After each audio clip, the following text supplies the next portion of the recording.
ഹുസ്നുൽ ഖുലുഖ്, നല്ല സ്വഭാവം. ആ സ്വഭാവത്തിനുടമയായിരിക്കണം നമ്മളെപ്പോഴും. നമ്മുടെ വാക്കിൽ, സംസാരത്തിൽ അനിഷ്ടമായ ഒന്നും സംഭവിക്കാൻ പാടില്ല. 10, 20, 30, 40, 50 വർഷം കഴിച്ചു കഴിഞ്ഞാൽ നമ്മുടെ ഭാര്യയ്ക്ക് പറയാൻ കഴിയണം, എൻ്റെ ഭർത്താവ് എനിക്ക് സാറ്റിസ്ഫൈഡ് ആയിരുന്നു, എനിക്ക് തൃപ്തിയായി, സന്തോഷമായിരുന്നു, അനിഷ്ടമായ ഒരു വാക്ക് പോലും എൻ്റെ ഭർത്താവിൽ നിന്ന് എനിക്ക് കേൾക്കേണ്ടി വന്നിട്ടില്ല എന്ന് പറയാൻ നമ്മുടെ ഭാര്യയ്ക്ക് കഴിയണം. ഇനിയിപ്പോ കഴിഞ്ഞുള്ളതില്ല. കാരണം കുറെയൊക്കെ പറഞ്ഞു പോയില്ലേ, കുറെ ദേഷ്യപ്പെട്ടു പോയി, കുറെ പറഞ്ഞു പോയി, ചില ആളുകൾ കുറെ അടിച്ചുപോയി, കുറെ ആളുകൾ തെറ്റിപ്പിരിഞ്ഞ് പിന്നെ നന്നായി പിന്നെയും തെറ്റിക്കൊണ്ടിരിക്കുന്നു.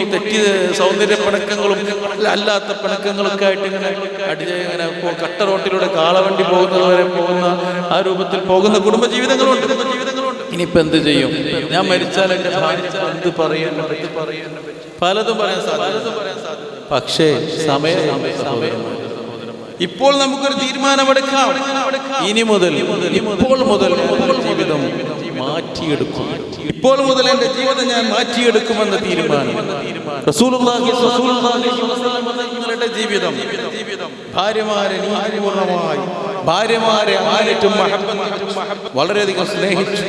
ഒരാൾക്ക് പോലും ഒരു പരാതിയില്ലാത്ത രൂപത്തിൽ അവരെ ഇതുപോലെ നമുക്കും ആ രൂപത്തിൽ ഭാര്യമാരോടും ഭർത്താക്കന്മാർ ഭാര്യമാരോടും ആ രൂപത്തിലായിരിക്കണം സംസാരങ്ങൾ ഉണ്ടാവേണ്ടത്.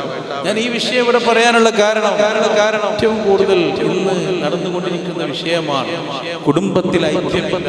ഒരു മകന് ഭയങ്കരമായ പഠനമുണ്ട്, മകനെ മുത്തഹല്ലിമാക്കി, അവൻ ഓതിപ്പടിച്ചു, വലിയ വലിയ കിതാബുകൾ ഓതിപ്പടിച്ചു, ദർസ് നടത്താൻ പറ്റുന്ന ഒരു അവൻ എത്തി. ബാപ്പയമ്മ അവനെ കൊണ്ടാക്കിയതാണ്.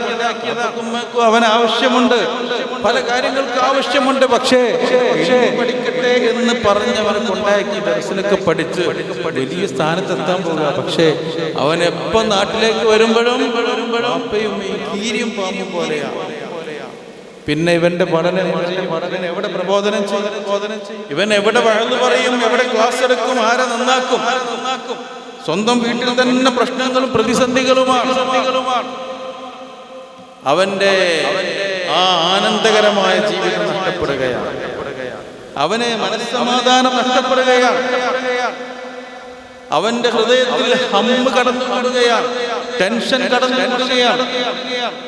അങ്ങനെ ഒരു മനുഷ്യന് ടെൻഷൻ വന്നു കഴിഞ്ഞാൽ